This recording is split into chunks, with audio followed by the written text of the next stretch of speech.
जब हमारा हृदय या हमारा हार्ट पंप करता है, तो जब हृदय सिकुड़ता है उस समय रक्त वाहिकाओं पर पड़ने वाला दबाव सिस्टोलिक प्रेशर कहलाता है। और जैसे ही हार्ट रेस्ट करता है, हृदय विश्राम करता है, उस समय रक्त का वाहिकाओं पर जो दबाव पड़ता है वह डायस्टोलिक प्रेशर कहलाता है। तो इस प्रकार से सिस्टोलिक और डायस्टोलिक प्रेशर जो हेल्दी प्रेशर कहलाता है वो 120/80 mmHg होता है। लेकिन जब यह रक्तदाब या यह संख्या 140/90 mmHg या उससे अधिक होने लगे तो वह स्थिति उच्च रक्तचाप की होती है। आइए देखें इस उच्च रक्तचाप की स्थिति में व्यक्ति क्या क्या लक्षणों का अनुभव कर सकता है। उच्च रक्तचाप की स्थिति में व्यक्ति गंभीर सिरदर्द का अनुभव कर सकता है, व्यक्ति को बेचैनी महसूस हो सकती है, चक्कर आना, उल्टी आना, छाती में दर्द होना, इसके अतिरिक्त कानों में आवाज गूंजना, कई बार चिंता या भ्रम की स्थिति भी पैदा होती है। तो ऐसे कई लक्षण होते हैं हाई ब्लड प्रेशर के, या जिसे आप उच्च रक्तचाप कहते हैं।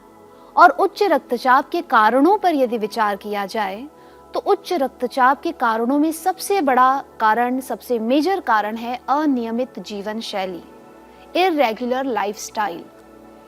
समय पे न उठना, समय पर न सोना, और इसके अतिरिक्त आपका खानपान भी यदि व्यवस्थित नहीं होता है, असंतुलित खानपान की स्थिति भी उच्च रक्तचाप का एक कारण हो सकती है। इसके अतिरिक्त किसी भी प्रकार की फिजिकल एक्टिविटी न करना, या मोटापा, या फिर उम्र बढ़ने के साथ भी कई बार उच्च रक्तचाप की स्थिति शरीर में पैदा हो सकती है। तो ऐसे बहुत सारे कारणों पर वार करने के लिए एकमात्र उपाय, और एक ऐसा उपाय जिसे कोई भी आयु वर्ग का व्यक्ति, चाहे वह युवा हो, चाहे वह वृद्ध हो, चाहे वह महिला हो, चाहे वह पुरुष हो, कोई भी वर्ग का व्यक्ति इस विधा को कर सकता है, योग का अभ्यास कर सकता है। और योग का अभ्यास उच्च रक्तचाप से छुटकारा पाने का एक बहुत ही बेहतरीन उपाय है।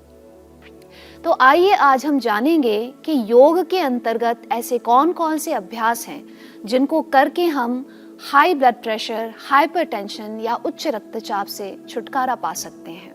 आज हम सीखेंगे वो सभी क्रियाएं, वो सभी आसन और वो सभी प्राणायाम जो हाइपरटेंशन की स्थिति से उबरने के लिए सहायक हो सकते हैं, फायदेमंद हो सकते हैं, लाभदायक हो सकते हैं, उपयोगी हो सकते हैं। तो चूंकि यहाँ पर मैं अभी वज्रासन में बैठी हुई हूँ, यदि आप पूर्व में योगाभ्यास नहीं, कभी आपने पूर्व में योगाभ्यास किया है, तो आप सामान्य रूप से सुख आसन में बैठ कर के भी इन क्रियाओं को कर सकते हैं। तो मैं आप सभी के लिए यहाँ पर सबसे पहले सुख आसन दिखाने जा रही हूँ। सुख आसन, जैसा कि नाम से ही स्पष्ट है कि जिस स्थिति में आप आराम पूर्वक बैठ सकें, वह सुखासन कहलाती है। तो सुखासन के लिए आप आराम से दोनों पैरों को सामने फैलाइए और इस प्रकार से पैरों को मोड़ करके बैठ जाइए। दोनों पैरों को इस प्रकार से आराम से सुखासन में मोड़ करके आप बैठें। इसके पश्चात सर्वप्रथम अपनी श्वासों पर ध्यान दें।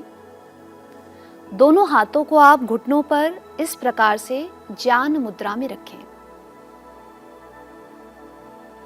और लंबी गहरी श्वासें लें और लंबी गहरी श्वासें छोड़ें।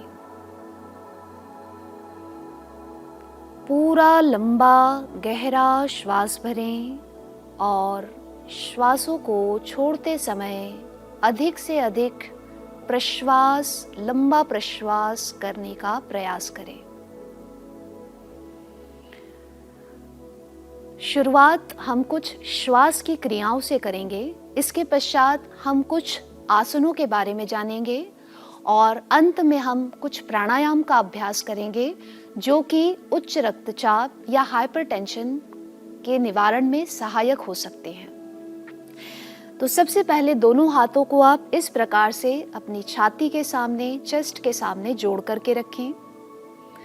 इसके पश्चात श्वास भरते हुए धीरे धीरे दोनों हाथों को इस प्रकार से फैलाएं। जब आप श्वास भर करके हाथों को खोलें, उस समय अपने चेस्ट को भी पूरा एयर से फिल करें, चेस्ट को भी पूरा श्वास से भरें और श्वास छोड़ते हुए धीरे से हाथ पुनः सामने लाएं। पुनः श्वास भरते हुए ले जाएं, पुनः श्वास छोड़ते हुए वापस आएं। एक बार फिर से श्वास भरते हुए जाएं और श्वास छोड़ते हुए वापस आएं। प्रतीकात्मक रूप से हम यहाँ पर 3 बार अभ्यास कर रहे हैं। आप इसका अभ्यास 5 बार, 7 बार या उससे अधिक बार भी कर सकते हैं, यह फायदा ही करेगा। इसके पश्चात श्वास भरते हुए हाथ को आपको ऊपर लेना है और श्वास छोड़ते हुए नीचे लेकर के आना है। जब आप श्वास भरें तो पूरी छाती में श्वास पूरा भरें और छोड़ें तब पूरा श्वास बाहर निकालें।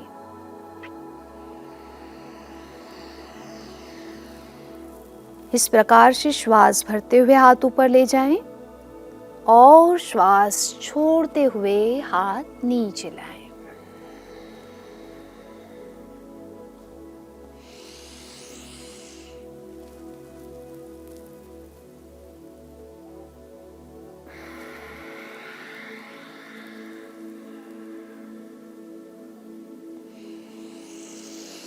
पुनः श्वास भरें, ऊपर ले जाएं हाथ और श्वास छोड़कर हाथ नीचे लाएं और धीरे से हाथ नीचे ले आएं।